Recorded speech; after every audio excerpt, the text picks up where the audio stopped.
Olá, hoje eu estava aqui falando sobre saúde mental e segurança psicológica nas organizações e como implantar segurança psicológica, o que é e o que não é segurança psicológica e como no dia a dia o gestor pode criar um clima organizacional onde as pessoas tenham proatividade. No vídeo você verá várias vezes eu falando de um link, de um QR Code. Na descrição desse vídeo você encontra os mesmos materiais para você implantar segurança psicológica no teu dia a dia. Uma boa noite.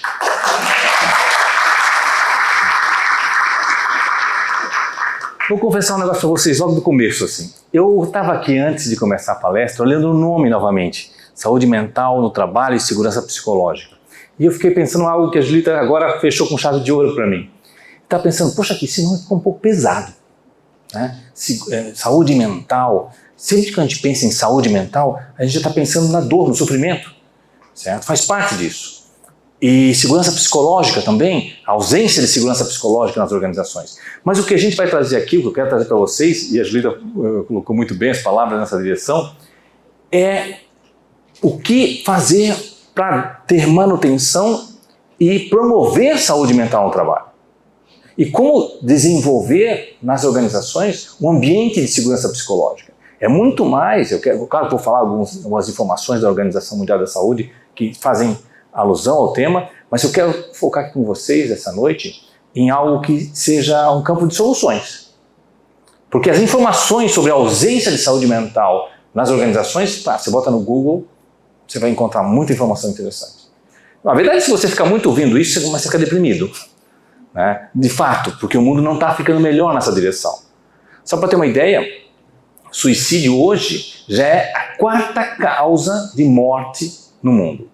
Em primeiro lugar é coração. Estima-se que até 2030, se não me engano, vai se tornar a primeira causa de morte no mundo. E uma das razões pelas quais isso ocorre é a ausência de saúde mental. Claro, o tema saúde mental é bastante amplo. Aqui nós estamos focando em saúde mental no trabalho. É um contexto um pouco mais fechado, digamos assim. Então deixa eu trazer para vocês uma definição que é da própria Organização Mundial de Saúde sobre o que é segurança, ou melhor, saúde mental no trabalho. Eu gostei muito da definição, a gente vai trabalhar um pouco nessa definição, porque achei que quem a fez dedicou-se bastante para fazê-la, porque ela é bem completa. Vamos lá. O que é saúde mental no trabalho? Um estado de bem-estar em que o indivíduo está ciente de suas próprias habilidades, pode enfrentar as tensões normais da vida, pode trabalhar de forma produtiva e frutífera e é capaz de contribuir com a sua comunidade. Vamos pegar um pedacinho dessa definição. Vamos começar com o que eu gravei aqui em vermelho. Ciente de suas próprias habilidades. Nessa frase, a Organização Mundial de Saúde já coloca a necessidade de autoconhecimento.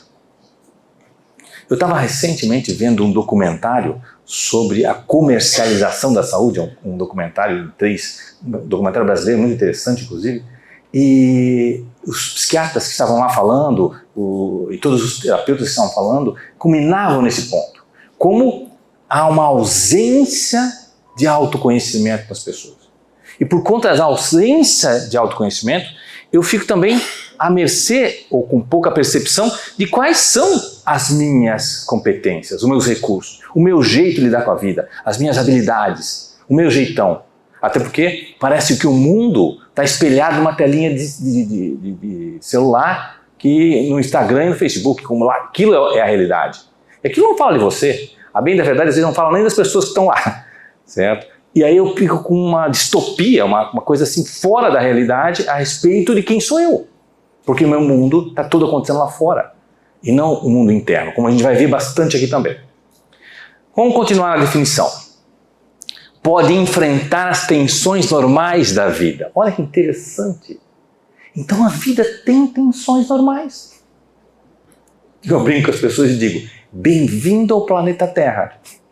Aqui não é moleza, não vai ser moleza. Você acha assim, agora vai ser um mar de rosas. Te enganaram. Te enganaram. Vocês viram Fantástico, a matéria que saiu domingo passado sobre as mães e o processo de amamentação? O sofrimento real daquelas mães no processo de amamentação? Uma vontade às vezes de desistir, de chutar o pau da barraca. E é por pouco não chutando o pau da barraca. E aí a gente pensa, não, elas estavam... Que nada, sofrimento real. Por quê? Porque viver tem tensão. Viver tem conflito. E, de alguma maneira, saúde mental está relacionada com você ter suficientes recursos para lidar, sim, com as tensões normais da vida. Claro que, vamos ver aqui também, existe uma extrapolação disso. Quando a gente vê, por exemplo, em alguns ambientes organizacionais, a necessidade, cargas horárias, cargas de trabalho exaustivas, as tensões acima do normal, criam um ambiente onde eu não tenho, e nem ninguém tem, recursos para lidar com essas tensões. Não é à toa que a palavra burnout está tão em voga. O que é burnout? A pessoa, se rapidamente, né, trazendo para o português mais do dia a dia, a pessoa torrou. De tanto que ela ficou fixada no trabalho e de segunda a sexta, de sábado a domingo, ela não desliga.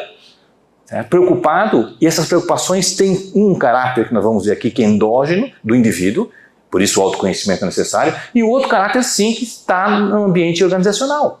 Se a gente não cuidar, a gente pode ser vítima ou um algoz do burnout. Um algoz do burnout? Sem querer, com melhores intenções. Eu estou criando um clima que não favorece a saúde mental no trabalho. Nós vamos trabalhar um pouco de como desenvolver isso na organização. Eu vou passar bastante informação para vocês. Não é pouco, eu vou trazer muitos slides, por isso no começo vocês viram ali, tinha um QR Code para você receber os slides, não só os slides, um e-book a respeito de inteligência emocional, tem outro vídeo falando sobre saúde mental também, tem bastante conteúdo extra da palestra, para aprofundar. Não se preocupa se você não pegou o QR Code no começo, no fim eu vou mostrar ele novamente e tal, então você vai receber bastante material auxiliar também daqui, além de todos os slides, com todas as informações que eu vou estar aqui trazendo. Mas vamos continuar. Pode trabalhar de forma produtiva e frutífera. Vocês lembram da pirâmide de Maslow? Lembram de Maslow? O que havia lá no topo da pirâmide? Autorrealização. É do ser humano, na sua capacidade mais elevada de felicidade, né, de satisfação, buscar autorrealização. E autorrealização é quando algo seu se manifesta no mundo externo, realiza. Então, é natural que as pessoas queiram no trabalho serem produtivas. É da natureza humana. O que ocorre é que às vezes criamos ambientes que não são favoráveis a essa manifestação, como nós vamos ver aqui.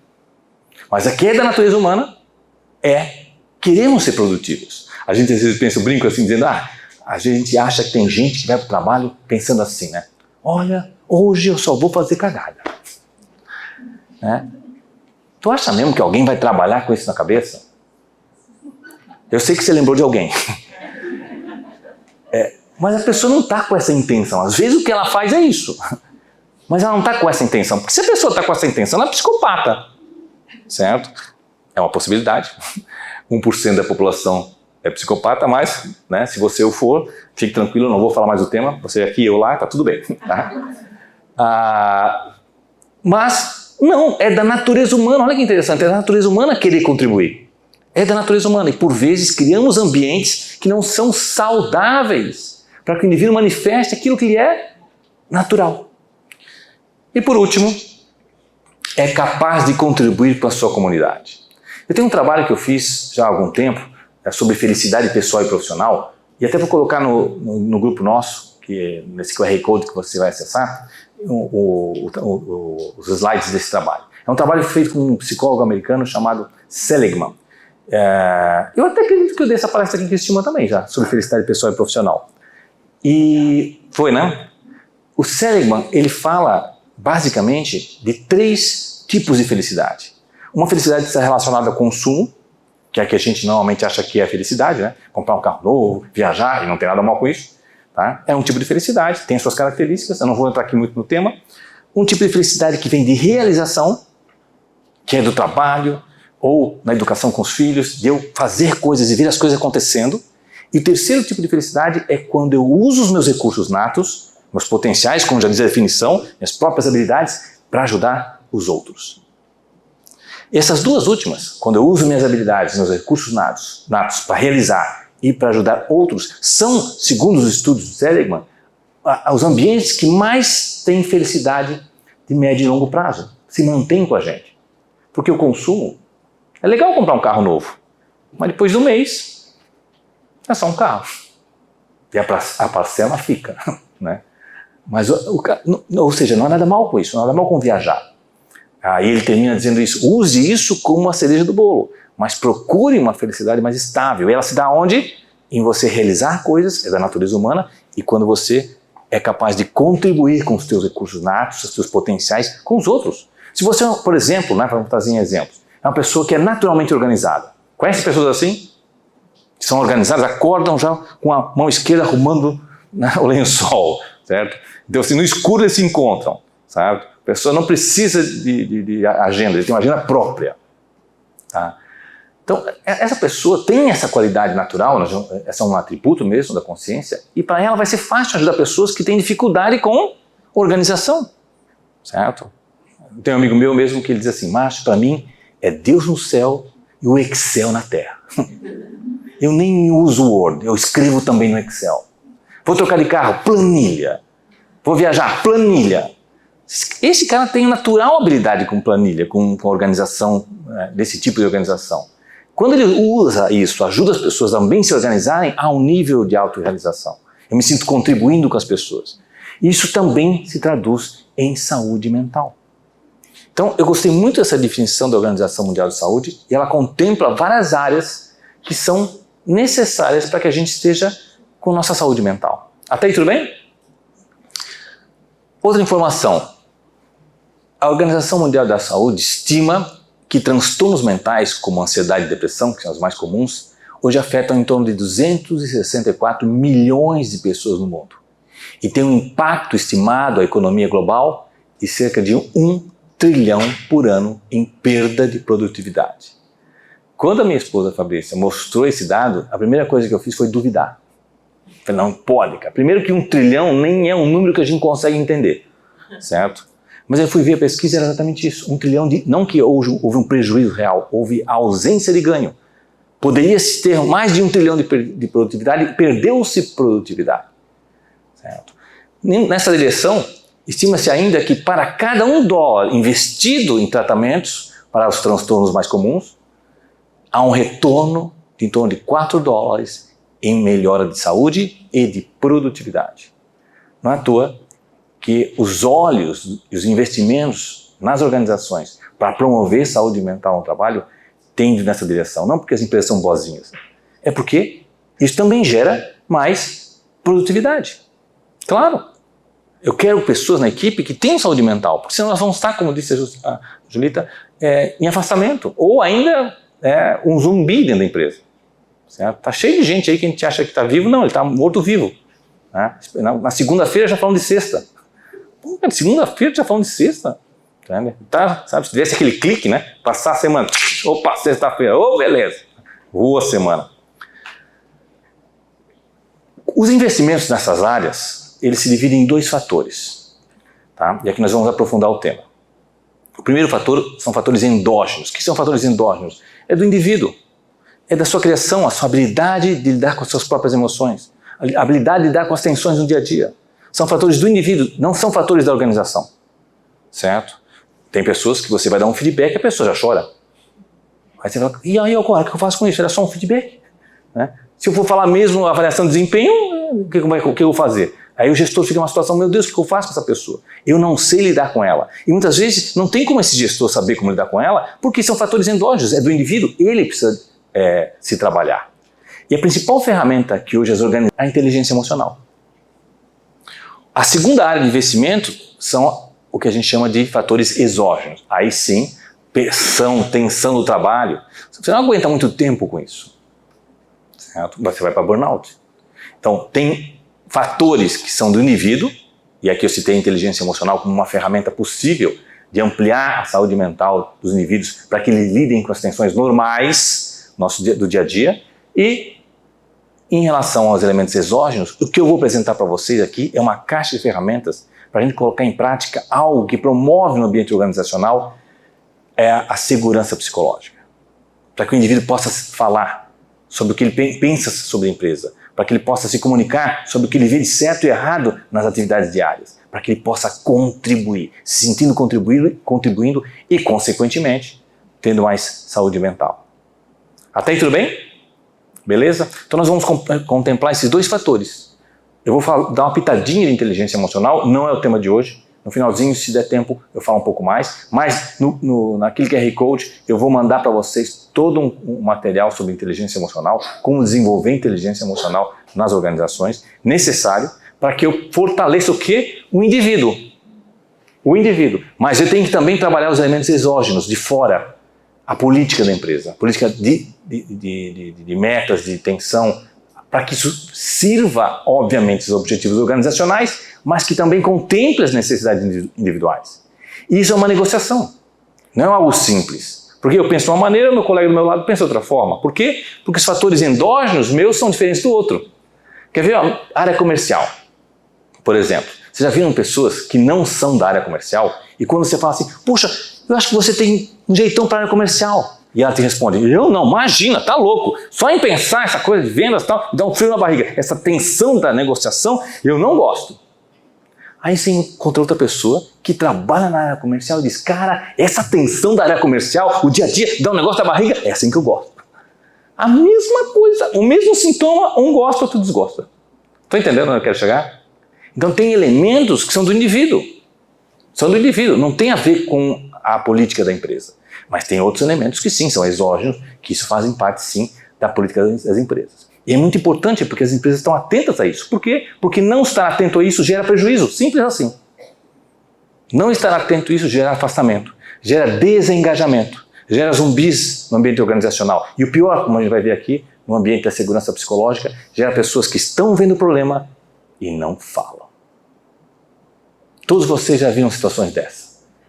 Acontece um problema com o produto, com o serviço, com o cliente, a situação volta para a empresa, vamos fazer uma reunião sobre o assunto que ocorreu, e as pessoas, sabe que eu tinha pensado que isso podia acontecer? Eu também tinha já visto isso. Pô, tem 5, 6 pessoas que já sabiam do assunto e ninguém falou nada? Estão entendendo? Não houve um ambiente suficiente de segurança psicológica para que alguém levantasse a mão e dissesse, olha, eu estou achando que podemos ter um problema com isso. Por quê? Nós vamos ver inúmeras razões pelas quais. Inúmeras razões pelas quais. E como a gente pode trabalhar isso, combater isso, e sim, ter uma caixa de ferramentas, que é a minha proposta aqui com vocês hoje, para que você implante um ambiente de segurança psicológica na tua equipe, como a gente vai ver. E, consequentemente, amplie a capacidade dessas pessoas terem saúde mental. Até aí tudo bem? Então vamos adiante. Vamos trabalhar então 3 áreas, certo? Uma, a inteligência emocional, que eu vou falar bem en passant, e vou dar um material para vocês que vai chegar naquele grupo do QR Code. Vou falar bastante sobre segurança psicológica e como implantar, e uma caixa de ferramentas, como eu citei, para a gente começar a sair daqui para implantar na equipe sobre o tema da segurança psicológica na organização. Tudo que eu vou falar aqui de segurança psicológica, ou grande parte dele, vem dessa autora aqui, a Amy Edmondson. Ela é uma professora da Harvard Business School e ela fez uma pesquisa de doutorado dela sobre segurança psicológica nas organizações. E ela colocou em prática muitas coisas que obviamente deram errado, como tudo na vida que a gente bota em prática, inicialmente dá errado, são as tensões normais da vida, e muitas coisas deram certo. E muitas coisas fizeram ela ter que repensar exatamente algumas práticas que pareciam levar à segurança psicológica, mas não levaram. Então ela diz hoje em dia, inclusive, que grande parte do tempo dela, ela passa explicando para as pessoas o que é segurança psicológica e o que não é. Porque o nome, inclusive, suscita um monte de ideias, certo? Então vamos começar já com a definição. A definição que a própria Amy Edmondson traz sobre segurança psicológica é a seguinte. Segurança psicológica é amplamente definida como um clima em que as pessoas estão à vontade para se expressar e serem elas mesmas. Mais especificamente, quando as pessoas têm segurança psicológica no trabalho, sentem-se à vontade para compartilhar suas preocupações e erros, sem medo do constrangimento ou represália. Mesmo com essa definição relativamente longa, certo? Ela diz o seguinte, mesmo assim, a maior parte das pessoas confundem segurança psicológica, imaginando que tem que ser um ambiente como a Google, que tem, sabe, mesa de ping-pong para jogar a qualquer hora e tal. Não é isso que a gente vai ver aqui. A bem da verdade, né, bem longe disso aí. Então, eu vou traçar com vocês exatamente alguns tópicos para a gente sair daqui com uma definição mais clara do que é e o que não é segurança psicológica na organização. O que não é? não é individual e independente. Não é algo do indivíduo, é algo do clima organizacional. Certo? Não é eu que me sinto, eu sinto. Claro, algumas pessoas, e para tal a inteligência emocional é necessária, para algumas pessoas é mais fácil falar o que eu penso. É ou não é? Vocês todos conhecem algum bocudo, né? Olha, desculpa aí, eu sei que você não vou falar, mas eu vou falar. E pá, o cara vomita. Vocês todos conhecem pessoas assim. E às vezes as pessoas falam e todo mundo diz, graças a Deus ele falou. Porque se ele não falasse, ninguém ia falar. Não é assim? Às vezes ele fala demais, mas graças a Deus ele fala demais. Claro, mas isso não dá para contar, isso é um ponto fora da curva. Certo? Então não é algo individual, não é do indivíduo, é do clima organizacional. Também não é fruto da organização. E aqui vem um ponto interessante. Mas como assim, Márcio? Não é a empresa quem é responsável por segurança psicológica? Olhem o que eu vou dizer para vocês agora. Segundo as pesquisas da Edmondson, as empresas podem até ter uma política, né, de apoiar a segurança psicológica. Mas não é ela que vai fazer a coisa acontecer. Quem vai carregar o piano da segurança psicológica é a liderança local. É o gestor imediato. Olha só, tem aqui um gestor com uma equipe de 10 pessoas.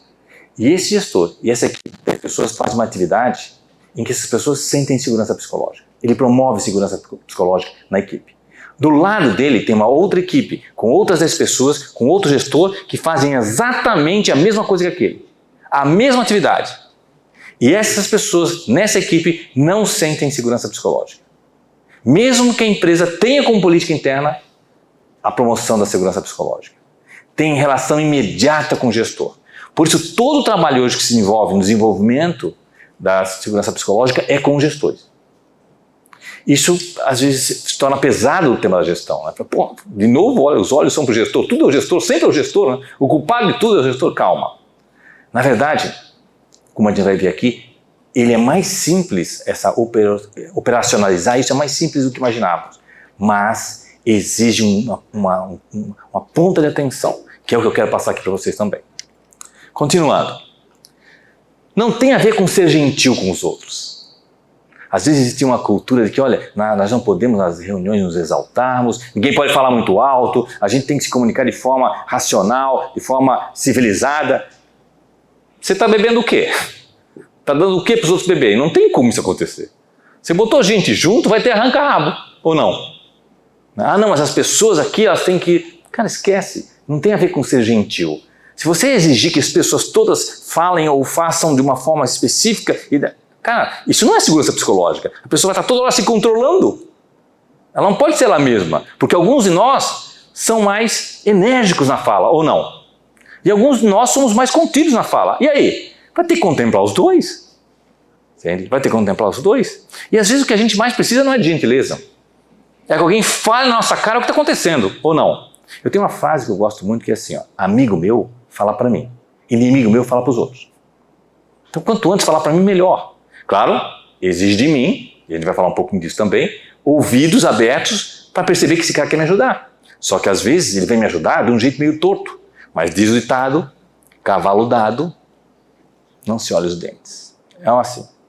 Então, aceita, repensa, avalia, porque às vezes é um feedback de um ponto cego que você não estava percebendo em você. Então não tem a ver com ser gentil, tem a ver com o exercício da franqueza. Vamos falar um pouquinho sobre o exercício da franqueza. Por definição, franqueza é a qualidade de quem revela o que pensa de forma natural, verdadeira e sem artifícios. Sinceridade. Deixa eu brincar um pouquinho com elementos da franqueza. Alguns de vocês falam de forma franca, não tem problema com o assunto. Olha, eu sei que você não vai gostar do que eu vou falar, mas é pro teu bem. E eu falo mesmo. Ótimo. Alguns de vocês têm mais facilidade em ouvir o que os outros estão falando de forma franca. Mas não necessariamente essas duas coisas estão na mesma pessoa. Então o que a gente pode encontrar nas pessoas? Pessoas que falam de forma franca, mas têm dificuldade de ouvir o outro quando o outro fala de forma franca. Não é? Eu falo o que eu penso. Quando a pessoa fala para mim o que ela pensa, com quem que você pensa que está falando? Não admito que falem comigo dessa maneira, mas eu falo. Ou seja, faz o que eu falo, não faz o que eu faço, né? Tem pessoas que têm dificuldade em falar de forma franca, mas têm facilidade em ouvir a franqueza dos outros. Tem pessoas que têm dificuldade em falar de forma franca e também têm dificuldade em ouvir a franqueza dos outros. E evitam. Conhece pessoas assim? Que botam panos quentes, o tal deixa disso. Olha, já esquentou o clima, vamos mudar de assunto, né? Vamos mudar o assunto, olha aí. Por quê? Porque a pessoa tem dificuldade desse exercício de franqueza. Mas há pessoas, e esse é um alvo para todos nós, que têm mais facilidade em falar de forma franca e também promovem que digam as coisas para ela de forma franca. Como é que está você nesse quadro? Faz uma auto-reflexão rápida, assim. Não precisa falar nada para ninguém, não. Só para vocês pensarem. Você é mais do tipo que fala de forma franca, sem artifícios, natural, fala o que você pensa. Você é a pessoa que gosta de ouvir as pessoas sendo franca com você. Você gosta de fazer os dois, ou você não gosta nem desse assunto? Já incomoda, já dá um nervoso, né? Vamos mudar o rumo da prosa. Como é que é para você? Isso não é uma crítica, certo? É só o que é. E o exercício da franqueza, segundo o que Edmondson traz, é um exercício de nivelar as equipes para um nível mais adulto. Porque, enquanto adultos, nós temos que falar de assuntos que não são tão confortáveis. E esse é um dos pontos que também estão relacionados à segurança psicológica. Não implica em conforto. Se você acha que segurança psicológica tem a ver com conforto, não. Ela está ligada a uma disposição ao conflito. E aqui vamos entender o que é conflito. Porque muitas pessoas dizem que nós temos que evitar conflito. Nós temos que eliminar o conflito nas empresas. Nós temos que eliminar os conflitos nas organizações. No relacionamento conjugal, a ideia é não ter conflitos. Será que é possível? Vamos entender um pouquinho. É que a gente às vezes confunde conflito com confronto. Conflito é da natureza humana. Então eu trouxe o seguinte quadro. Diferença entre confronto e conflito. Confronto ocorre quando estamos apegados aos nossos pontos de vista. Não gostei do que você está falando, eu começo a ou me fechar, como diz ali a imagem, ou eu começo a agredir. Eu começo a invalidar o direito do outro de ter seu próprio ponto de vista. Não com argumento, mas com injúria mesmo. Só um idiota vai pensar um negócio desse. Certo? Poxa, isso então é argumento, né? Quer dizer, cala a tua boca, eu não estou querendo ouvir teu ponto de vista. Tá? Isso é confronto. Já conflito é da natureza humana. Onde existem pessoas, existem diferentes anseios. E, consequentemente, vai ter conflitos. Nós temos pontos de vista diferentes. E esse é o barato da coisa. Nós temos pontos de vista diferentes, nos faz complementares. É ou não é? Numa relação conjugal, por exemplo, é muito comum que uma das partes seja mais organizada do que a outra. Consequentemente, vai ser a pessoa que vai cuidar mais das finanças, das contas. Né? Aí o outro que não é tão organizado pergunta, onde é que está a conta de luz? Aí a pessoa responde, segunda gaveta da direita, você vai encontrar uma pastinha azul, está em ordem de vencimento. Está tudo pago já. Entende? Não é assim? Graças a Deus você cuida disso. Nem sabia que existia conta de luz aqui em casa. Pensei que estava no condomínio. Tá? Então, e aí? Nada. Somos complementares. Somos complementares nas nossas diferenças. Então, conflito é da natureza humana. Onde tem gente vai ter conflito. Não necessariamente confronto. E pensem comigo. Com quem que a gente aprende mais? Com quem concorda com a gente ou com quem não concorda com a gente? Eu costumo dizer que gente que concorda com a gente é bom para um monte de coisa. Tomar um chopp, empurrar carro, levantar a mesa. Mas para aprender, para evoluir, é muito mais útil estar ao lado de pessoas que têm outros pontos de vista. É ou não é? Não é o que a gente gosta, mas é o que a gente precisa. E esse é um tema aqui na organização interessante da vida pessoal. Você tem todo o direito de escolher teus amigos. É ou não é? Todo o direito. Você tem direito de não gostar de algumas pessoas e gostar de outras na vida pessoal. Mas no ambiente organizacional não é esse o ponto. Você tem que se alinhar com pessoas que são complementares a você. Que são boas em áreas que você não é. Que pensem de forma diferente da sua. Para que haja tese, antítese e uma síntese no final. Eu preciso de gente que pensa de forma diferente. Se pensar todo mundo igual, todo mundo afunda junto. Não, não é? Até aí tudo bem? Então, uma disposição para o conflito. Não é sinônimo de confiança. Não é assim, eu confio no meu gestor. Não é só isso. Confiar no meu gestor, por vezes, faz que eu confie nele, mas eu não quero decepcioná-lo. E aí eu não falo com medo de decepcioná-lo, decepcionar as expectativas do meu gestor. Estão entendendo? Como se fosse um paternalismo.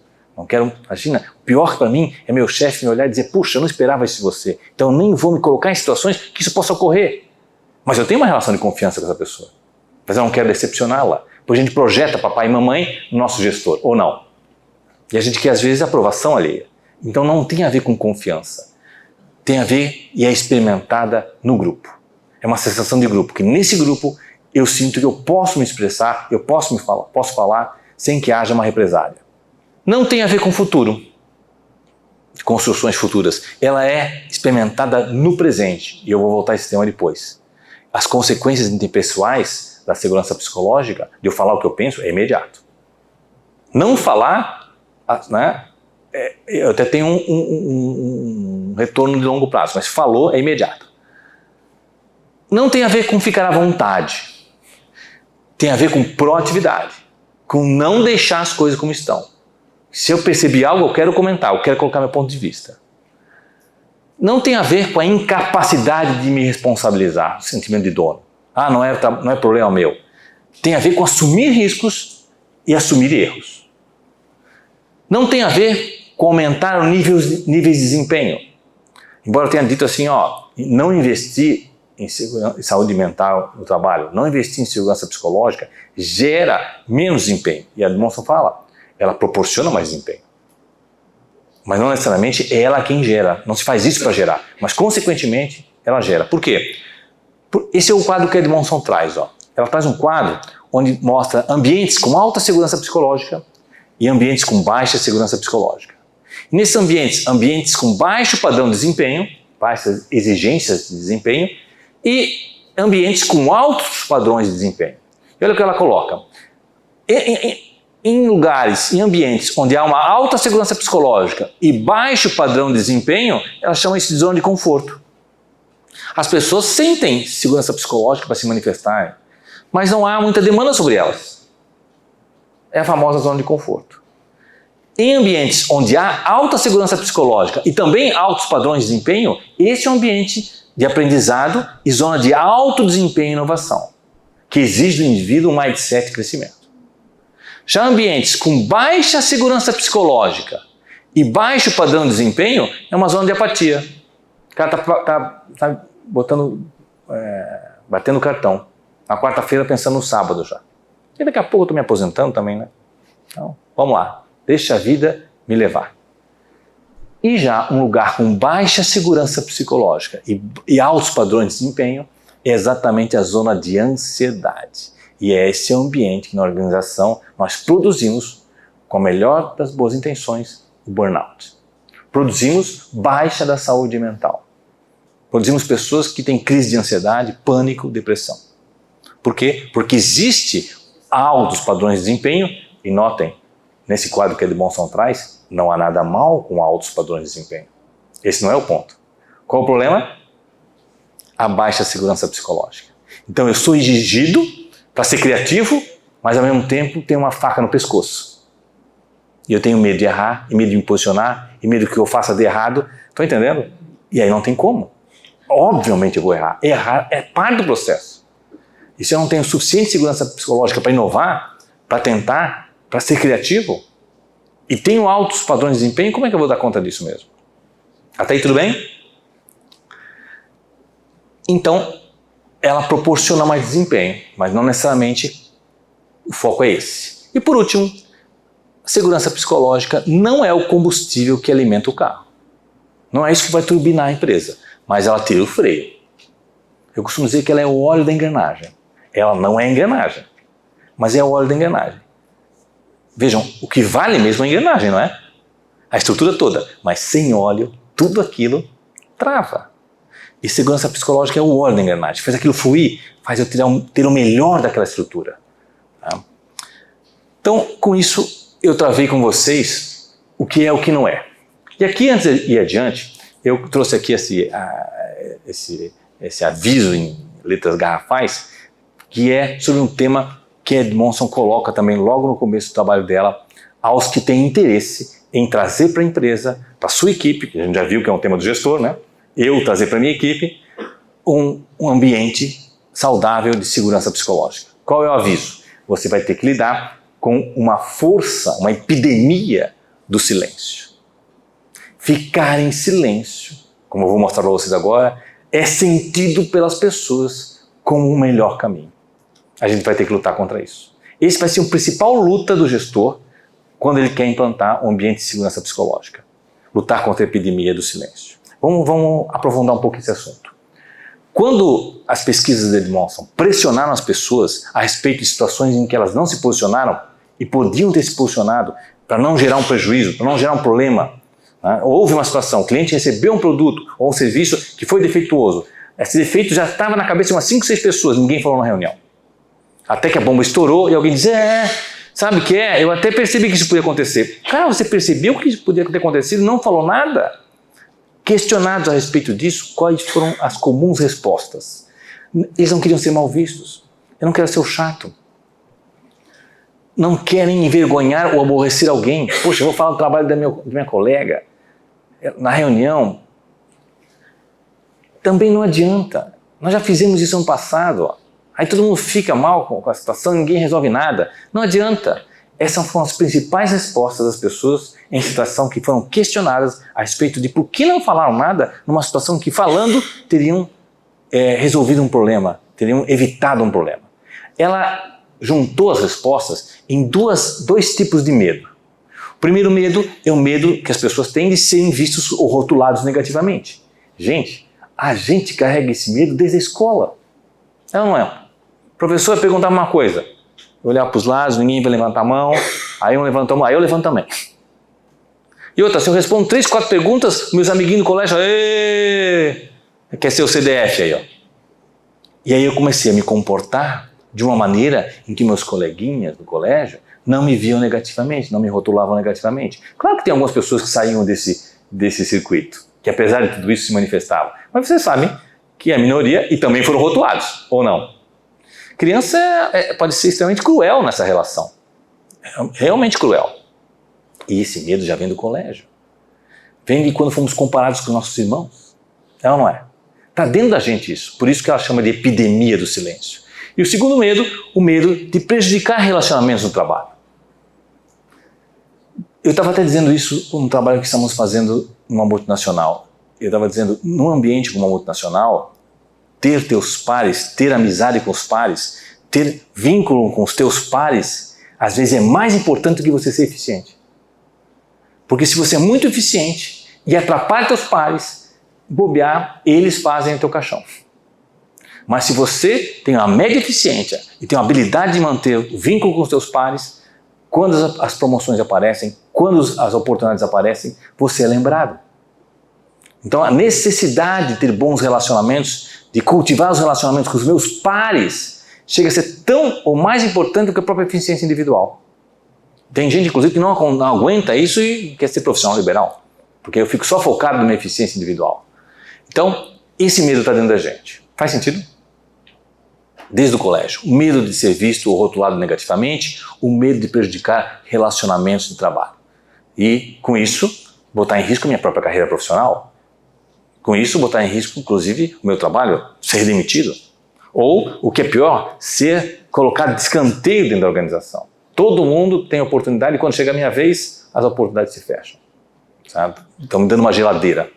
Por quê? Porque eu falei algo que eu via como errado na reunião, acharam que eu quis me meter num departamento que não é meu, já estou com o slogan de metido aí, e aí todo mundo, quando eu falo, já vem ele de novo. E aí, eu não quero isso. Quem quer isso? Certo? Então eu começo a me encolher, a não falar. Quais são as consequências? As consequências desses medos. Primeiro, segundo as pesquisas da demonstram, é um empobrecimento da participação, obviamente a pessoa nem levanta mais a mão, na participação na evolução dos processos. Eu poderia contribuir, eu tenho uma ideia, fico quieto. Ou seja, há uma ausência, ou pelo menos um empobrecimento, do que ela chama de comportamento de aprendizado e inovação. Eu estou aprendendo com meus colegas, com meus pares, e estou ajudando a inovar o processo. Isso há um empobrecimento, um problema grave nisso. Tá, mas se a gente estiver pensando, por exemplo, há 100 anos atrás, numa empresa em que as pessoas estavam mais preocupadas com a linha de produção em fazer e bater o sino, ou pelo menos soou a sirene e está todo mundo indo embora, comportamento de aprendizado e inovação não era um tema, certo? Hoje as relações são diferentes. Hoje eu não senti que eu possa contribuir com a equipe. Eu não senti que há aprendizado no meu dia a dia. Eu não senti que eu posso inovar, ou seja, ser tolhido disso, vai acarretar exatamente na segunda causa, a saúde mental. Primeira reação típica é angústia. Angústia, porque eu tenho potencial e não posso manifestar. Volto a dizer, aquele exemplo que eu botei lá da era industrial, mostrava bem isso. Quem é como eu, geração X, tá? A gente aprendeu assim, ó. Você vai estudar muito, você vai trabalhar muito, depois vai usufruir. Não era assim? Quem é geração Y, quem é millennial, segundo uma socióloga, ela dizendo assim, quem é millennial já pensa assim, ó, eu sempre vou estudar, eu sempre vou trabalhar e eu sempre vou usufruir. Tudo ao mesmo tempo. Estão entendendo? Então aquilo assim, ó, tá ruim, mas fica porque é uma fase, quem engolia a geração X. Millennial não engole mais essa não. Tá ruim, vamos melhorar. Quando? Agora. Senão, eu não vou ficar aqui. E aí, nós, a geração X, falamos, pô, então essa geração não é responsável. Não. Eles têm outros recursos. É diferente o jeito de funcionar. E sabe qual é a pior notícia? É que eles olham pra gente, geração X, e pensam assim, ó, fica tranquilo, daqui a pouco ele não tá mais aqui. Já perceberam? Todo dia morre alguém da geração X. E não nasce mais ninguém da geração X. Não é? Sabe como é que é o nome disso? Extinção. Nós, geração X, somos uma espécie em extinção. Não nos reproduzimos. Não tem mais ninguém nascendo da geração X e todo dia morre. Já eles é que nem coelho. Está toda hora nascendo um. Eles vão ocupar o planeta. E eles têm tempo. Eles só estão esperando a gente ir embora. Entende? Essa socióloga diz assim, ó, o ambiente organizacional de geração X não é atraente para a geração milênio. A geração milênio quer o quê? Quer contribuir, quer participar, quer aprender no processo. E não ter isso gera angústia, ou o que é pior do que angústia. O que pode ser pior que angústia? Indolência. Vou fazer o que estão mandando, se der, deu, se não deu, paciência. E eu começo a bater cartão. Eu começo a achar que o bom mesmo é o final de semana. Vocês não imaginam a quantidade de pessoas que estão em angústia hoje nas organizações? Mas vocês não imaginam a quantidade de pessoas que estão se anestesiando também. Esperando o tempo passar, como um zumbi. Certo? Ligando o computador e vendo o Windows inicializar. O que está pensando? Nada. Nada mesmo. Nada. Estou pensando há 6 horas. Não deu 6 horas. Entende? E eu estou esperando ver o que aconteceu. E quando alguém fala de um problema, eu ouço como se não fosse comigo. E dou graças a Deus. O que você pensa disso? Concordo. Problema. E agora? Pois é. Agora. E o cara não muda nem o batimento cardíaco. Por quê? Não é comigo.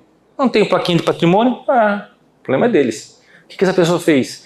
Vejam, gente, eu falei no início. Isso não é natural do ser humano. É natural do ser humano que nós temos uma necessidade de contribuir, de participar. É natural do ser humano. Por que essa pessoa está fazendo isso? Com meio de sobrevivência. Ela não está conseguindo ter experiência de um comportamento de aprendizado e inovação e para sobreviver, ou ela entra em angústia, ou ela desliga. Né? Vou só ligar de novo na sexta-feira. Está cheio de gente assim, ou não? Está cheio de gente. Para sobreviver. Então, indolência, quando eu falo indolência, eu estou falando do quê? De um mecanismo de defesa. Para sobreviver, eu me finjo de morto. Finjo que não é comigo. Sabe? Se está entrando água no barco, é no departamento de lá, não tem nada a ver comigo. Então eu não estou com sentimento de dono, não estou com sentimento hoje de proatividade, porque isso não é problema meu. Certo? E daqui a pouco eu estou me aposentando, ó, falta 15 aninhos, né? Passa assim, então por que eu vou me incomodar? Até aí tudo bem? Faz sentido essas coisas? Então essas são 2 das principais causas do medo, né, da não manifestação do que eu penso. Empobrecimento da participação, volta lá, e o o segundo é a saúde mental, que tem um declínio. Por que o silêncio vence no cálculo voz versus silêncio? Por que isso, sabe, se botar as pessoas, olha, você pode falar ou você pode ficar na tua. Por que naturalmente ficar na tua vai vencer? Então, ela diz que há uma força gravitacional do silêncio. Você está lutando contra a gravidade. Notem que eu ainda estou naquele aviso, lembra? Eu ainda estou dizendo assim, ó, olha com o que você vai ter que lidar. Vai ter que encarar isso. Encarar o quê? A força gravitacional do silêncio. Vai ter que remar contra a correnteza. A correnteza vai para o silêncio. Você vai ter que remar contra a correnteza. Tá? Olha o quadro que a demonstração traz para a gente. Tudo isso vai estar disponível para vocês, tá? Naquele QR Code. Quem não viu o QR Code ali, porque chegou à tarde, eu vou botar depois também o QR Code, você acessa, você vai receber todos esses materiais. Ela diz o seguinte, falar beneficia quem? A organização e aos consumidores. Quando ocorre benefício? Depois de algum atraso, não é na hora. E a certeza do benefício é baixa. Já ficar em silêncio, quem beneficia? Beneficia o indivíduo. Quando ocorre esse benefício? Imediatamente. E a certeza do benefício é alta. Estou entendendo com o que a gente tem que lidar? Diz para o cara assim, vai valer a pena falar. Uhum. Vai na frente. Vai você. Né? Depois que quando você estiver lá, me chama. Cara, todos os meus medos que vêm desde o colégio estão aí. Eu vou ter que estar lutando contra isso. E não é com palavras. Vai ter que ser com ações. E é exatamente sobre isso que a gente vai falar na caixa de ferramentas. Então esse foi, olha aí a lógica que ela traz. A lógica é melhor estar seguro que arrependido. Pensa bem. Se você fizer uma enquete com a tua equipe e traz essa frase, é melhor estar seguro do que arrependido. Vai ter uma galera que vai ticar. Opa, tô dentro. É ou não é? Faz sentido, tem uma lógica mesmo. Só que ela não vai de encontro ao que a gente quer nas organizações com a saúde mental e com a segurança psicológica. Esse é o ponto. Lembra o que eu falei? Não tem a ver com conforto, tem a ver com a disposição do conflito. Eu vou ter que mexer com esses medos. Eu vou ter que botar o dedo no medo das pessoas. Isso não é totalmente agradável, mas faz parte. Porque quando a gente faz isso, a gente cria um ambiente em que as pessoas sentem, cara, lá eu quero trabalhar, lá eu quero ficar, lá eu me sinto ouvido. Certo? E a pessoa cria engajamento com aquilo. Por quê? Porque nós estamos trabalhando um fator que é humano. Nós somos gregários por natureza, gente. Já perceberam? Nós não tem lógica, não tem razão para nós nos apinharmos nas cidades. Existe um estudo da ONU que mostra que as cidades, depois de 250 mil habitantes, têm um declínio na capacidade de se organizar. Então o ideal, segundo esse estudo, são cidades até 250 mil habitantes. E a gente se apinha em cidades como São Paulo, 14 milhões de habitantes. Não tem lógica nenhuma. Então por que a gente faz isso? Porque a gente gosta de gente. É ou não é? É a minoria que quer se isolar. A gente gosta de gente, nós somos gregários por natureza. E estar num ambiente em que eu me sinta valorizado é às vezes mais importante do que o próprio dinheiro. E não estou dizendo que dinheiro não seja importante. Saco vazio não para em pé. Mas tão importante quanto é eu estar num ambiente onde eu me sinto engajado. Então, falando um pouco desse aviso, né, desses medos, vamos agora para essa... sobre inteligência emocional, esse é o mesmo QR Code que eu mostrei no começo, tá? Quem não conseguiu pegar naquele momento, quiser fazer agora, no final também vou trazer. Eu vou deixar para vocês, nesse grupo, através desse QR Code, toda uma palestra que eu tenho só sobre inteligência emocional. Tá? É mais tempo sobre o tema. No finalzinho, se der tempo, eu vou dar uma palhinha sobre o assunto, mas é pouco, não é o tema muito aqui. Mas por que eu trouxe isso como um pilar? Porque tão importante quando a gente tem a caixa de ferramentas que eu vou apresentar agora para vocês, é você também promover com a tua equipe a capacidade da pessoa lidar com as suas próprias emoções. O que é inteligência emocional? É o desenvolvimento da habilidade de reconhecer as minhas emoções, reconhecer as emoções dos outros, aprender a lidar com as minhas emoções e aprender a lidar com as emoções dos outros. É necessário que a pessoa tenha um mínimo de inteligência emocional. Não adianta eu criar um ambiente de segurança psicológica se a pessoa quer que todo mundo fale baixo com ela. Ela tem que entender que as pessoas falam algumas mais altas, outras médias, outras mais baixas. E assim é bom, sabe? Vai ter arranca-rabo, assim que é bom. Vai ter tensões. Poxa, que bom que tem alguma tensão, porque eu evoluo na tensão. E para isso ela tem que ter um pouco de inteligência emocional para não ficar com orgulho ferido, certo? Para não se sentir ameaçada. Faz sentido? Um pouco é dela. E aí, a inteligência emocional hoje é, nas organizações, um alvo. Vou trazer no finalzinho um pouco sobre como o Fórum Mundial da Economia fala sobre isso. Mas tá aí. Tem um e-book, inclusive, que vai te ajudar em como a lidar com as diferenças entre as pessoas, né, com o desenvolvimento da inteligência emocional. E eu quero aproveitar nosso tempo ainda nessa caixa de ferramentas. Agora sim, eu vou trazer um passo a passo para você, enquanto gestor, produzir um ambiente de segurança psicológica com a tua equipe, independente da empresa que você esteja. Não tem a ver com a empresa, nós vimos isso antes, lembram? Não tem a ver com a empresa, tem a ver com você e a tua equipe, ok? Então, eu vou trazer aqui 3 momentos, 3 etapas. E pode até parecer que eu estou detalhando demais essas etapas. Mas o que eu estou trazendo para vocês é apenas o essencial. Cada item desses, e não vão ser poucos, são essenciais. Vão parecer alguns deles óbvios para vocês. Mas se você não fizer, você incorre num fracasso, digamos assim, do desenvolvimento de segurança psicológica. E sabe por que às vezes vão parecer simples? Porque alguns deles você tem, mas não necessariamente a tua equipe. Por isso é importante fazê-los. Até aí tudo bem? Tá.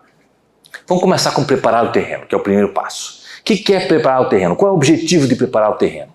É colocar as pessoas no mesmo nível, com objetivos comuns, alinhar expectativas e alinhar significados. Na prática, o que a gente faz nesse primeiro momento é alinhar terminologia. Vocês não imaginam como ter terminologia comum as coisas funcionam. E o que é alinhar terminologia? Exemplo, é sair de um D, por exemplo, erro para falha. Se você fala em erro, o que as pessoas querem fazer com erro?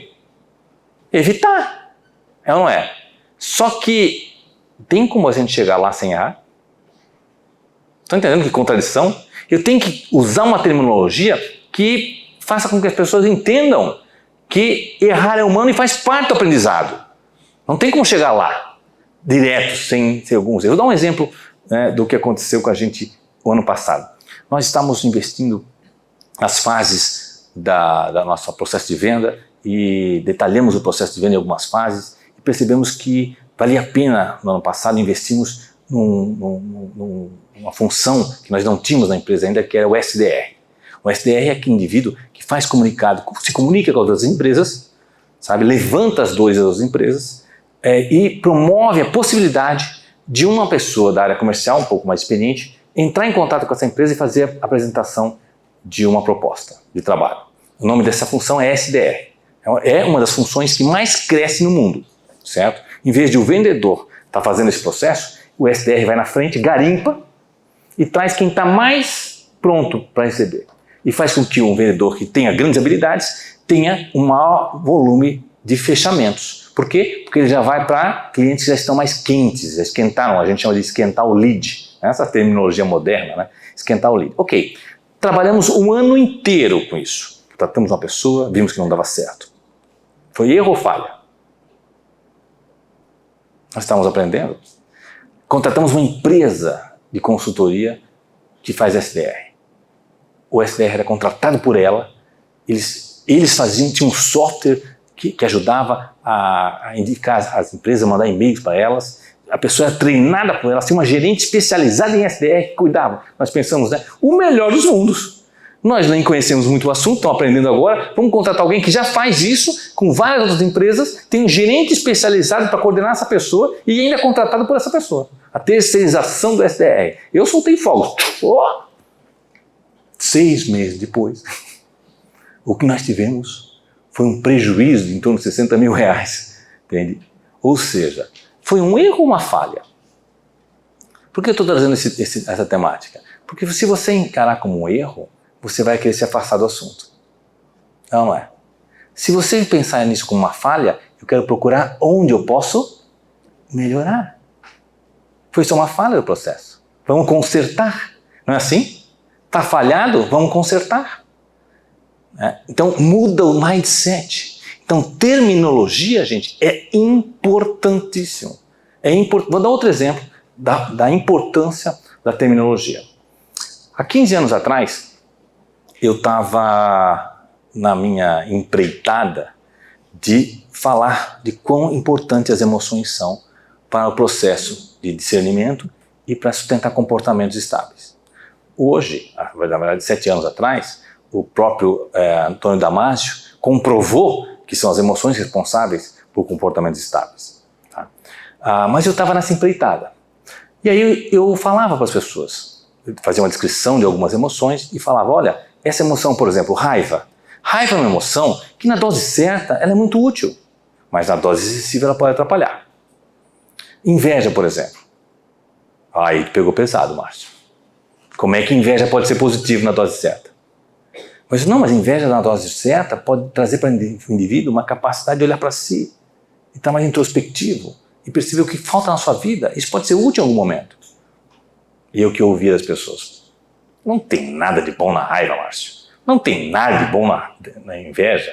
E sabe o quê? Eu estava lutando contra anos de história negativa sobre essas emoções. Os gregos, quando inventaram esses nomes, já nem gostavam muito das emoções. Depois virou pecado. Raiva e inveja virou pecado. Então quem é que vê uma palavra dessa e quer um pouco disso? Quando a gente identifica a raiva, quando a gente identifica a inveja, o que a gente quer fazer? Se livrar disso, não é? Então como é que eu vou dizer que uma dose boa é bom? É veneno, mas uma dose é boa. É natural que as pessoas queiram se afastar disso. Então eu tive que desenvolver o quê? Terminologia. Uma terminologia para as emoções que nessa dose são úteis. Então eu não falo mais de raiva, eu falo de persistência. Persistência é bom. E as pessoas dizem, é verdade. Persistência é bom, mas demais vira raiva. Às vezes demais vira raiva. Elas entendem na hora. Olhar para dentro, introversão é bom. Trazer a mente para dentro, fazer reflexões sobre a sua vida é bom. Raiva é bom. Demais eu fico fechado em mim mesmo, vira inveja. É verdade. Eu tive que mudar a terminologia. Faz sentido? Então terminologia tem nós somos seres de símbolos. Para nós isso é importante. Então a Edmondson coloca muito bem isso. Você vai investir a primeira etapa em melhorar a terminologia das coisas que acontecem no teu dia a dia. E o principal delas é de erro para falha. Mas é só um nome. Cara, você não sabe a diferença que faz no subconsciente da pessoa. De problema para situação a ser resolvida. A gente quer resolver problemas. Pergunta para a tua equipe, quem quer problema? Ninguém levanta a mão. Né? Temos uma solução a ser resolvida. Quem pode me ajudar? Muda, não muda? E é a mesma coisa às vezes. Só que a terminologia é mais atraente. De consertar para melhorar. Melhoria contínua, todo mundo está acostumado a ouvir. Você não quer melhorar como pessoa? Todo mundo quer melhorar. Você não quer consertar? Consertar está em erro. Está em aí. O que está achando alguma coisa errada em mim? Então, esses são exemplos de terminologia. Deixa eu avançar nessa ideia da terminologia. Ela fala, a Edmondson, muito bem, sobre o que ela chama de reenquadrar a falha. Não é só falha, nós temos que entender o que é uma falha positiva e uma falha não tão positiva. Falhas que nós queremos. Nós queremos falhas, sim, porque para aprender vai ter que passar por alguns processos e vão haver falhas. Eu tenho que promover esse aprendizado, porque se eu não promover, as pessoas não querem mais arriscar e elas não vão fazer o que é necessário. Então, ela começou a enquadrar a falha. A primeira falha é aquela que todo mundo conhece, a falha evitável. E a falha evitável, como o nome diz, a gente quer evitar. São desvios de procedimentos que produzem resultados indesejados. Há um procedimento, a pessoa não cumpriu o procedimento. E o que a gente tem que fazer? Tem que ter uma posição a respeito disso. Nós temos que nos posicionar a respeito disso. Que isso é uma falha indesejável. Por quê? Porque existe um procedimento e não foi cumprido o procedimento. Isso é o que a gente entende de falha, mas vamos pegar um segundo tipo de falha. São falhas complexas. Mudou um pouco o jogo. São combinações únicas que dão origem a resultados indesejados. Foi uma situação que ninguém previa. Uma falha que não tinha como a gente ter pensado nisso. É uma vez a cada 10 anos. E o último cara que estava aqui faz 5 anos que trabalha aqui. Estão entendendo? São falhas complexas que nós vamos entender que vão acontecer. Nós vamos ter que pensar novamente o sistema, repensar para não acontecer de novo, mas olha, não tem como a gente evitar as falhas complexas. Tem como a gente evitar as falhas evitáveis. As complexas fazem parte de um mundo VUCA, um mundo em evolução. E aí vem o terceiro tipo de falha. As falhas inteligentes. Olha a nomenclatura. Ficou até atraente, né? Quem quer ter falhas inteligentes? As pessoas começam a se coçar, não é verdade? Falhas inteligentes são novas incursões em novos territórios que levam a resultados indesejados. Nós fizemos isso no passado. Nós fizemos uma incursão de um território novo, que foi o SDR, e tivemos resultados indesejados. E o que a gente faz com isso? A gente aprende com isso. A gente desenvolve um mindset de crescimento. A gente vai buscar quais foram as falhas e vai melhorar o processo. Nós aprendemos um monte com isso. Pode ter prejuízo, mas é algo que está muito mais próximo da gente chegar onde a gente quer do que estava antes. E nas empresas a gente sabe que a evolução tem um preço, que o desenvolvimento tem um preço, que a criatividade tem um preço, certo? Não dá para ter o pulo do gato, né? Ah, quero o pulo do gato, quero acertar de primeira. Vai ser caro. Entende? É ou não é? Acertar de primeira, eu também queria acertar de primeira. Né? Mas, às vezes, o que a gente faz mesmo é aprender. Nós estamos muito mais próximos. Esse ano que a gente quer novamente contratar um SDR, com o conhecimento que agora a gente tem, que antes nós não tínhamos. Mas vocês fizeram isso antes, não deu certo. Porque a gente não sabia o que a gente sabe hoje. Agora a gente sabe mais. Agora a gente conhece o software que eles usam. Agora a gente sabe mais. A gente sabe até com quem aprender. Mudou o jogo pra gente. Certo? Então essas falhas que ocorreram no passado foram necessárias para a gente chegar onde a gente chegou. Tirou esse aprendizado, a gente tinha desistido. Até aí tudo bem? Então, reenquadrar a falha faz parte do que ela chama de alinhar terminologia. Então, o primeiro passo que você vai fazer com a tua equipe é começar a pensar o dia a dia e as terminologias do dia a dia. O que são falhas, que são chamadas falhas, vamos voltar aqui ao slide, ó, falhas que são evitáveis, que é procedimento mesmo, que a gente tem que, inclusive, ter uma ação em relação a isso, se isso é reincidente. O que são falhas complexas, que nós vamos ter que entender como falhas complexas, que vão ocorrer, não tem problema, nós vamos ter que rever o processo para que elas não ocorram, incluir elementos que nós não tínhamos antes, que são complexas, mas elas fazem parte da nossa vida. E o que são falhas que nós desejamos, são falhas inteligentes. E nós vamos ter que ter uma ação totalmente diferente com essas situações, totalmente diferente. A ação que eu vou ter para falhas inteligentes é dramaticamente diferente das falhas evitáveis. Então não pode estar no mesmo balaio, não é verdade? Falhas evitáveis para falhas inteligentes. Então, nesse primeiro momento, o que você vai fazer praticamente é alinhar a terminologia. Vamos para o segundo momento. Isso dá trabalho, tá? Afinar não é tanto trabalho, mas quando tu vê o trabalho feito no teu dia a dia, né, o depara, você percebe que é mais atraente o modelo que foi criado, para que as pessoas sintam que esse é um caminho que dá para pisar, não evitar. Vamos para o segundo momento. O segundo momento é solicitar a participação. Você tem uma terminologia nova, agora você quer que as pessoas se manifestem a partir disso, se posicionem, tenha participação. Então o objetivo desse segundo momento é baixar as barreiras, que já existem, nós falamos naquele aviso, né? É aquela força magnética do silêncio, né? Baixar as barreiras para uma participação apropriada. Olha o nome que ela dá, apropriada. Certo? Você não está em casa, você está no ambiente organizacional. Para gerar confiança, para que a voz da discussão seja assim e bem-vinda.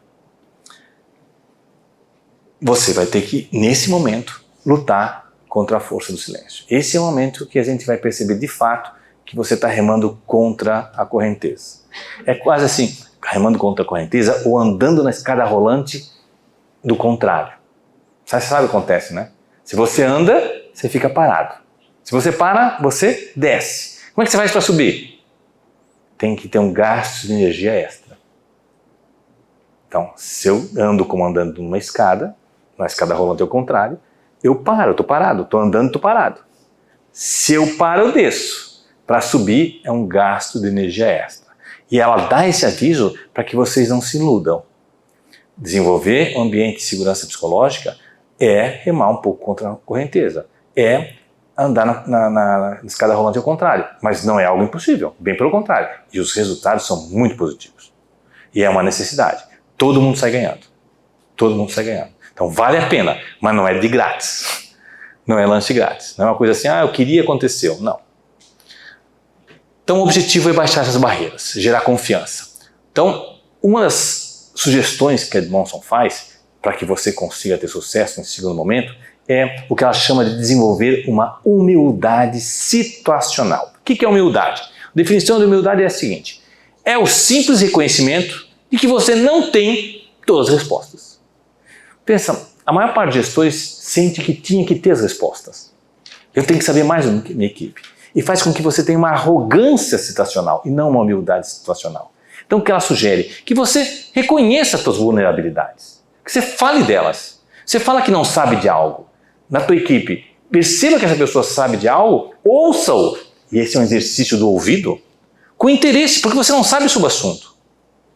Para que ela perceba que você não sabe sobre o assunto. Isso é humildade situacional. Você não precisa saber de tudo.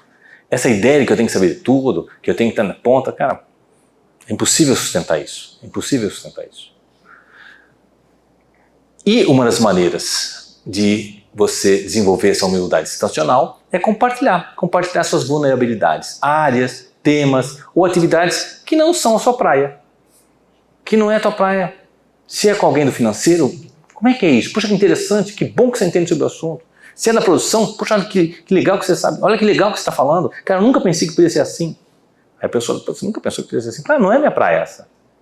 Estou vendo como você tem dedicação a isso, que não é uma coisa que nem me apetece, mas que bom que te apetece. Ou que é com comercial. Sempre tem essas áreas, o financeiro conversando com o comercial. Né? Marte e Vênus, né? São dois planetas diferentes. Então é poder mostrar minha vulnerabilidade situacional. Certo? Essa é uma ferramenta para que eu possa trazer as pessoas mais próximas de mim. E aqui tem um outro item que ela traz, que é desenvolver boas perguntas. Se você quer realmente desenvolver segurança psicológica, você vai ter que se transformar em uma pessoa que faz boas perguntas e não a pessoa que dá resposta. Se você é a pessoa que dá respostas, cala a boca que eu estou falando. Se a pessoa que desenvolve perguntas boas, você está sempre chamando as pessoas para contribuir, para se posicionar, mesmo que elas errem. Não é exatamente o que a gente quer construir? Um ambiente em que as pessoas se manifestem? Então, ela fala um pouquinho desse processo. O processo de perguntas tem um objetivo. É a sondagem proposital para aprender mais sobre um problema, uma situação ou uma pessoa. Até para conhecer mais as pessoas que estão da equipe. Então, regras básicas de uma boa pergunta. Primeiro, não é um quiz. Vai lá, como é que é tal coisa? Não, vou dar outra chance. Não, ainda não. Está quente, está esfriando. Não, ainda a pessoa está se sentindo testada. Você não sabe a resposta e por isso está se perguntando, está honesto. Não limita sim ou não. Isso não é resposta, isso é coisa de criança. Sim ou não. E outra, ajuda o outro a compartilhar de forma focada sobre tal assunto, determinada situação.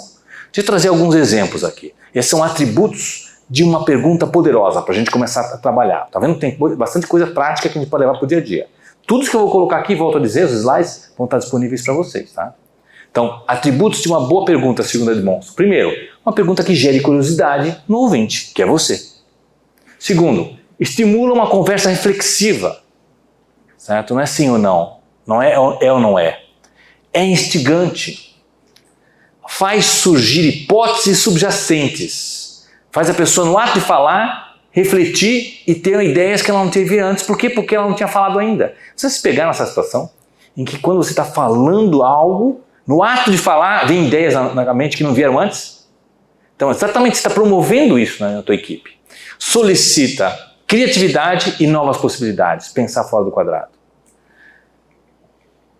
Gera energia e faz avançar, ou seja, não é uma resposta fácil, às vezes a pessoa tem que, peraí, deixa eu pensar, deixa eu refletir. Canaliza a atenção, ela tem que focar, e investigação focada, não é brainstorming, é diferente. É sobre esse assunto, sobre determinada situação. Permanece com os participantes, a pessoa sai depois da pergunta refletindo. Caramba, ela perguntou tal coisa, na hora de eu falar eu respondi isso, mas depois pensando melhor, eu acho que não é bem assim. A pessoa sai com a pergunta, mexeu com ela. Aponta para um significado mais profundo, aonde nós queremos chegar com isso. E suscita ainda mais perguntas, sabe? É uma pergunta que vai gerar outra pergunta, ela quer aprofundar o tema. Esses são, segundo Edmondson, atributos de uma pergunta poderosa. Vamos dar alguns exemplos bem práticos aqui. O que pode estar faltando aqui nessa reunião? O que pode estar faltando nessa nossa decisão? É bem abrangente a pergunta, né? Faça essas perguntas para a equipe. E aí, normalmente as pessoas fazem assim, tipo assim, quem vai ter coragem de levantar a mão quando nós já decidimos? Nós já decidimos, está tomada a decisão de agora. O que pode estar faltando nessa decisão? Tipo assim, eu reabri a discussão? É exatamente isso. Quais outras ideias podemos gerar a partir disso? Mas nós já tínhamos decidido. Não, sim, está decidido. Mas a partir disso, que outras coisas nós podemos pensar sobre o assunto? Que outras ideias? Quem tem uma perspectiva diferente dessa aqui que a gente está falando aqui agora? Quem que poderia contribuir? Faz a brincadeira da tese e antítese. Tá bem, a tese é essa. Eu quero antítese agora. Alguém que diga assim, não, isso aí é uma furada. Quem me ajuda aqui? Entende? Que pensa de forma diferente, que tem uma outra ideia. O que leva você a pensar dessa maneira? Pode me dar um exemplo disso? Me dá outro exemplo. Tá, deixa eu entender melhor, me dá um exemplo disso. Tá? Todos esses exemplos têm o mesmo objetivo, que é suscitar, trazer para a pessoa essa participação. São exercícios simples, gente, possíveis. É ou não é possível trazer isso para o nosso dia a dia? Não é, como diz o americano, rocket science. Não é uma coisa que eu tenho que fazer um PhD. Né? É coisa simples, tem que estar disposto. É à sua disposição. Certo? Claro, por quê? Porque às vezes vem respostas que você sabe que são furadas. Mas aí o que você está fazendo? Dando espaço para as pessoas começarem a afinar os instrumentos de comunicação. E vamos para o terceiro e último ponto, que é responder produtivamente. Você preparou o terreno, você agora está solicitando a participação, você está fazendo boas perguntas, você está mostrando a sua humildade situacional e chega um momento agora que você vai ter que responder aquilo que veio. Certo? Porque se você não responder, as pessoas vão ficar no vazio. O objetivo então agora é orientar na direção do aprendizado contínuo. Tem que estar claro para as pessoas um balizamento de o que é ok, o que nós queremos nessa direção, o que não é ok, e nós não queremos nisso, que está ameaçando a nossa segurança psicológica. Esse balizamento é necessário que seja feito. Então vamos lá, vamos alguns exemplos disso. Primeiro, bem simples, agradecer a participação. Poxa, que legal que você tenha falado isso. Obrigado que você tenha dito isso, cara, eu não tinha pensado nesse ponto de vista. Sabe? Ó, agradecer a participação. Enquanto gestor. Pode parecer simples para você enquanto gestor, mas fazer isso tem um impacto enorme na equipe. Agradecer o que ele pôde, mesmo que o que ele disse não é o que nós vamos fazer. Quando eu pergunto, alguém pensa de forma diferente? Alguém, obrigado pela tua contribuição. Não é o que a gente vai fazer, mas é bom que a gente tenha essa carta a mais na manga. Segundo, combater a percepção negativa associada à falha. Lembra que a gente falou de reenquadrar a falha? Que era falhas evitáveis, complexas e falhas inteligentes? Pois é, agora você vai ser o delegado das falhas. E ela traz um quadro muito interessante de como você pode responder essas falhas. Falhas evitáveis. Eu falei, falhas evitáveis, o nome já diz, a gente quer eliminar. Que ações você deve ter para ser a pessoa que promove segurança psicológica na equipe e elas percebam que você está respondendo produtivamente? Treinar, se é uma falha evitável, de repente falta o treinamento da equipe para aquele procedimento. Reciclar o próprio processo. Melhorias do processo, para que as falhas não ocorram novamente, porque são falhas evitáveis. Reformular o sistema, está permitindo que essas falhas aconteçam. Sanções, se as ações foram repetidas ou condenáveis. Isso é uma coisa interessante. Eu vou voltar nesse tema depois. Se a pessoa teve uma falha evitável, porque ela não cumpriu um procedimento, ela recebeu uma orientação, continuou com a falha evitável, não está fazendo o procedimento, gera novamente o mesmo problema, é reincidente, você vai ter que agir. Você vai ter que dar uma sanção.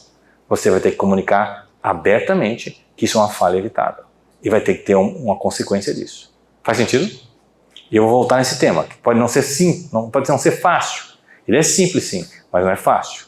Porque volta que eu vou fazer isso, a pessoa vai ficar chateada. Vamos voltar ao tema ainda.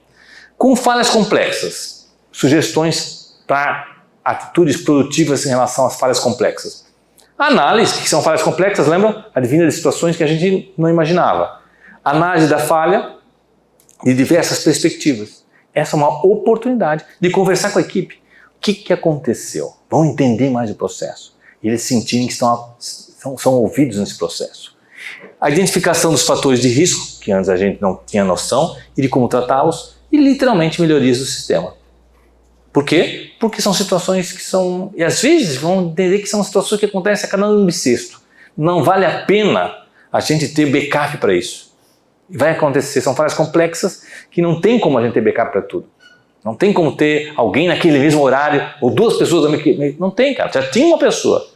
E essa pessoa, na hora que aconteceu, teve um problema de saúde, não tem como ter duas pessoas de backup. Uma coisa acontece a cada ano bissexto. São falhas complexas. Tá? Mas para as falhas inteligentes, olha aqui. Festa das falhas. Parece um pouco antagônico. O que é festa das falhas?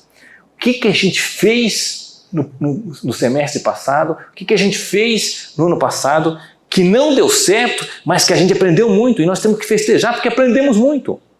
E aqui eu queria fazer um rápido abre aspas. Vocês já ouviram falar do livro que eu citei antes, Mindset? Alguém já leu o livro Mindset, da Carol Dweck? Ó.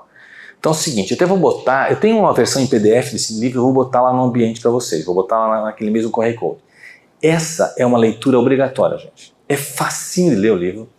Eu sou um pouco avesso a essas tendências do tipo psicologia pop, sabe? Quando veio o nome do livro, Mindset, eu fiquei assim, parece uma coisa assim, né? E aí a coisa virou best-seller, todo mundo eu comprei o livro, vou ler o livro. E é uma tese de doutorado da própria Carol Dweck, e que é extremamente fundamentado. E tem exemplos muito práticos na vida pessoal, na vida conjugal familiar, com filhos, na vida profissional, na liderança. Está muito bem elaborado o livro. É simples ler, tu não precisa ler ele inteiro, para as partes que te interessam, com filhos, na gestão, sabe? Tem áreas específicas e ela mostra uma definição que é fundamental nos dias de hoje. Que se você está numa mentalidade fixa, você quer que o mundo mude. Se você está numa mentalidade de crescimento, você já entendeu que mudança é o normal. Que não há estabilidade. Que nós estamos trocando o pneu do carro andando. E não vai parar. Vai ser cada vez mais rápido. É ou não é? Esse é o nome do jogo. E mindset crescimento é a atitude interna de aprender, crescer e mudar. E depois, aprender de novo, crescer e mudar. Melhoria contínua. Qual é o mindset fixo? Não, eu já conquistei, agora só tenho que repetir. As pessoas têm que valorizar o que eu já conquistei. Olha o que eu já fiz nos últimos 5 anos pela empresa. Legal, mas agora vão ter que mudar algumas coisas. Né? Vai ter que evoluir. O mercado está mudando, as situações estão mudando. Alguns mercados estão mudando dramaticamente. Outros não tanto. Mas o ser humano como um todo exige um mindset de crescimento. Faz sentido? Então, feito esse abre aspas aí, então, leitura obrigatória, Mindset, um livro que vocês vão gostar. Então, prêmios por falhas. Claro, premiar a pessoa que falhou, mas na tentativa de acertar. O que a gente quer nas organizações? O que as organizações querem? Proatividade. Não é o nome do jogo? Proatividade? Não tem como ser proativo e não errar. Então, se a pessoa errou, teve falhas, eu não promovo isso, eu estou fazendo o quê? Querendo que ela não seja proativa. Porque senão fica dúbio, né? Eu quero que seja proativo, mas não erre. Como é que eu vou ser proativo se não vai ter o ambiente de falha? Então, promover falha. Prêmios por falha. Aquilo que não deu certo, mas ajudou a empresa a compreender algo que eles não compreendiam.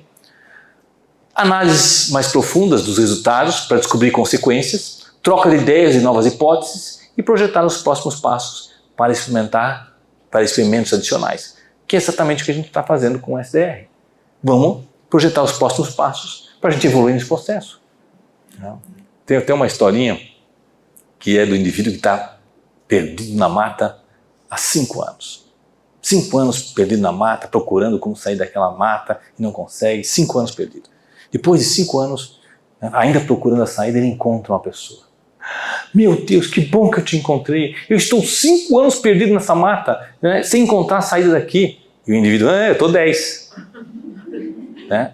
Então você não vai poder me ajudar em nada. Não, te ajuda a economizar 5 anos de onde não procurar a saída. Ou seja, até quem está mais perdido que você pode te ajudar. De fato. Entende? Então errar não te deixa em má situação. Falhar não te deixa em má situação. Te deixa mais consciente do que estava antes. E essa é uma máxima da segurança psicológica. Quando eu fiz, porque pensem comigo, ninguém quer falhar, é ou não é? Todo mundo quer ser bem sucedido nas suas ações, ou não? Mas por que a gente falha? Porque na hora que a gente fez, a gente pensou que dava certo. Mas depois que a gente fez, a gente percebeu que não dava. Mas quando a gente fez pensando que ia dar certo. Estão entendendo? E é essa atitude que nós temos que promover como atitude proativa. Mas sabendo que vão haver falhas.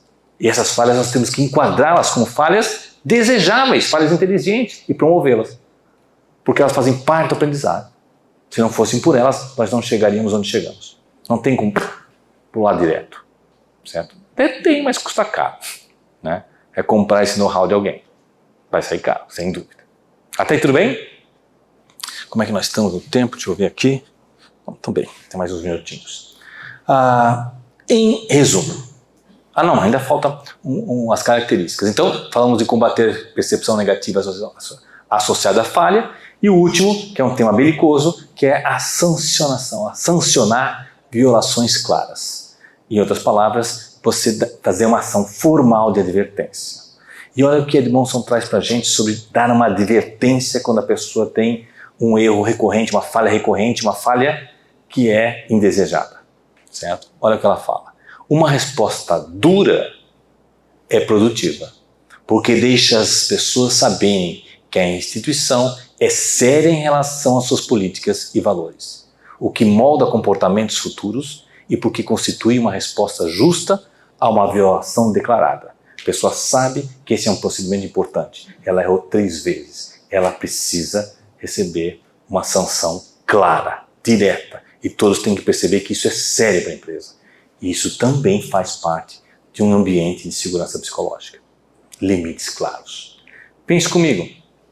Crianças que não têm limites claros, o que acontece? Sabe-se hoje que o prejuízo que houve no excesso de limites da geração Baby Boomers, que não podia fazer nada, excesso de limites. Hoje nós temos uma geração com falta de limites, não é verdade? Então hoje sabe-se que as dificuldades geradas por excesso de limites, que é fazer com que o indivíduo na vida se liberte desses limites, é menos prejudicial do que o excesso de verdade, uma falta de limites. Na vida adulta, o indivíduo recuperar limites é muito mais difícil do que ele se livrar de limites. Está entendendo? Então quando você dá limite claro na organização, isso é importante, você está ajudando a empresa, está ajudando a equipe a ter clareza de limites. Isso faz parte da nossa evolução, faz parte da nossa relação social. Até aí tudo bem?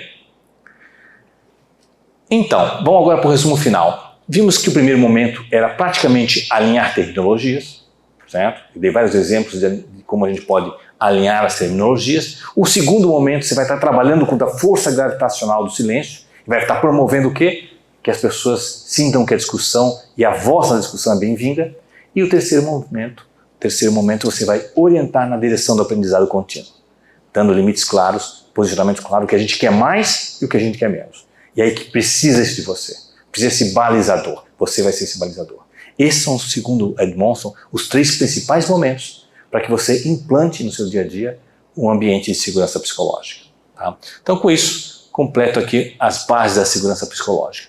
Então vou dar uma palhinha rápida, gente, só sobre inteligência emocional.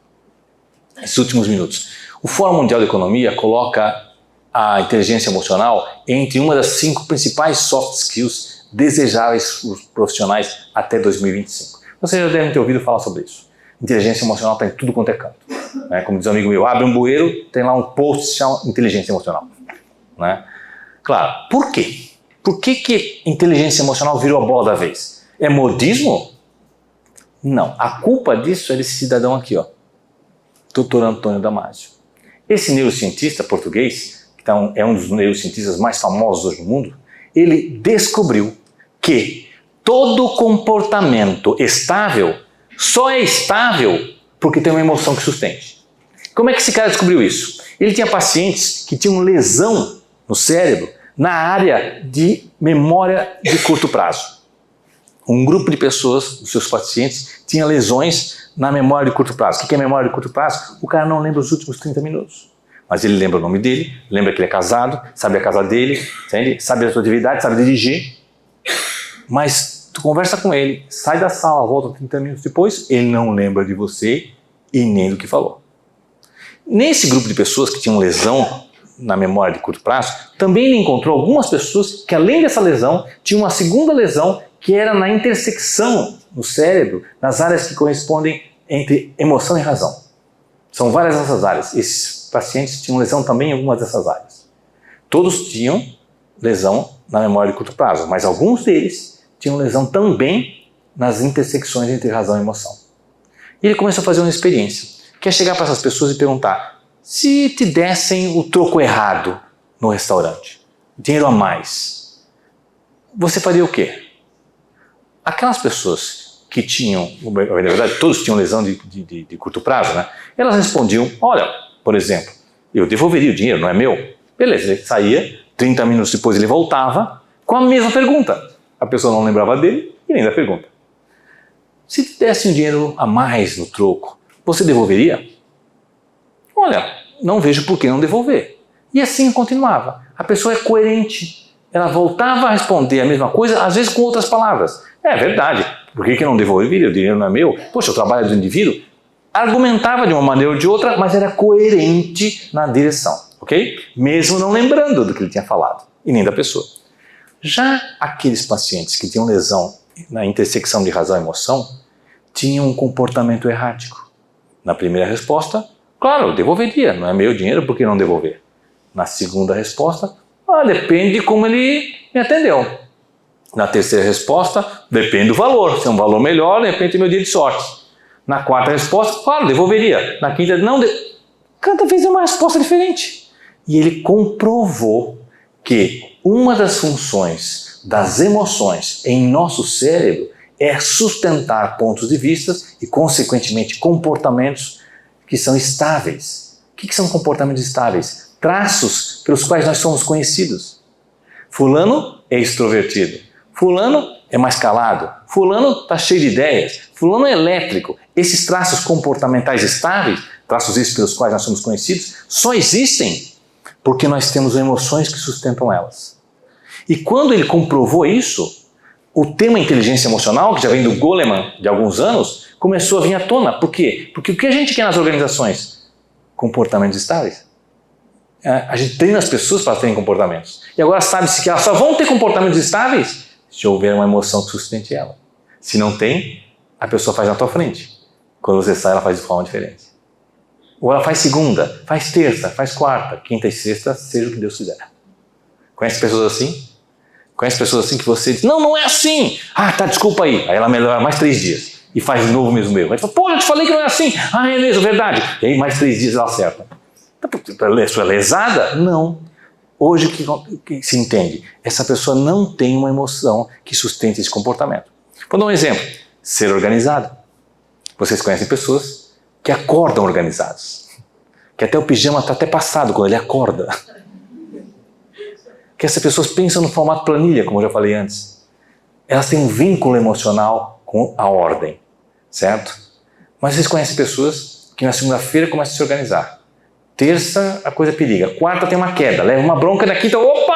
Ele pensa, tá chegando sexta-feira. E ups, passei. Não é assim? O comportamento de ser organizado é errático. E o que as organizações já entenderam? Quando o problema é endógeno, lembra, do indivíduo, há necessidade de ter um elemento exógeno. Então, para o indivíduo que tem isso, não adianta ficar pegando no pé dele. Nós temos que ter uma planilha que apita. Se não apitar, ele não lembra. Mas outra pessoa que tem uma emoção que sustenta o comportamento de ordem vai dizer, não, isso é frescura, não precisa disso. Claro que não precisa. Você não precisa, porque você tem um vínculo com esse comportamento, por isso para você é estável. Mas quem não tem, só nascendo de novo. Nessa não vai dar. Ou seja, o que a gente faz com isso? Cria estruturas externas que permitam que esse indivíduo se organizem. E o que não falta é isso. Né? To-do list, agenda do Google. Né? Tem gente que tem tudo isso e mais um pouco. Mas quem tem organização, tem vínculo com a organização, não usa nada disso. Mal é uma agenda. Porque dele ele tem vínculo com aquilo. E esse entendimento que veio a partir desse indivíduo, do Dr. Antônio Damasio, deu toda uma mudança do que a gente entende de mudança comportamental nas empresas. Se eu quero uma mudança comportamental estável, ela tem que estar vinculada com as emoções. E aí vem o que a gente chama de inteligência emocional. Deixa eu ver se tem aqui a definição. O que o Damasio postula? Que tudo começa com eu percebo a realidade, as minhas interpretações no meu subconsciente. É bom ou é ruim? Gosto ou não gosto? Essas interpretações vêm através de estruturas neurais que nós já temos instaladas em nosso cérebro. Quando isso ocorre, há a produção de uma bioquímica emocional. Ela é produzida no hipotálamo, vai para a corrente sanguínea. E quando ela vai para a corrente sanguínea, ela gera o quê? Reações corporais. Nós podemos ler essas reações corporais. Medo, raiva, certo? Reações corporais. Os músculos começam a agir numa direção específica. E essas reações corporais vão gerar comportamentos que vão virar hábitos. E a pessoa quer mudar o comportamento sem mudar o resto. Estão entendendo? Aí a pessoa gera um outro comportamento paralelo. A pessoa ela rui a unha, parou de roer a unha. O que ela está fazendo agora? Tamborilando os dedos. Não para. Ou mordendo as canetas. Ela mudou de um hábito para outro. Por quê? Porque a emoção que sustenta isso não foi alterada. Parte dessa emoção volta, e é positiva, volta para o teu subconsciente. Volta lá. Que vai gerar o quê? Pontos de vistas. Você trabalha, por exemplo, com uma área que é de carros.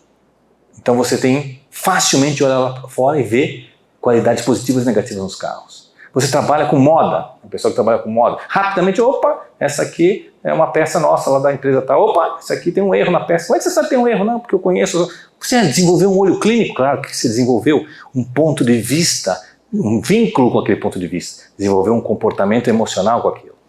Parte dessa bioquímica fica tão intensa que vai gerar o que a gente chama de bolha cognitiva. Eu não paro de pensar naquilo. Eu fico fixado. E essa fixação é negativa.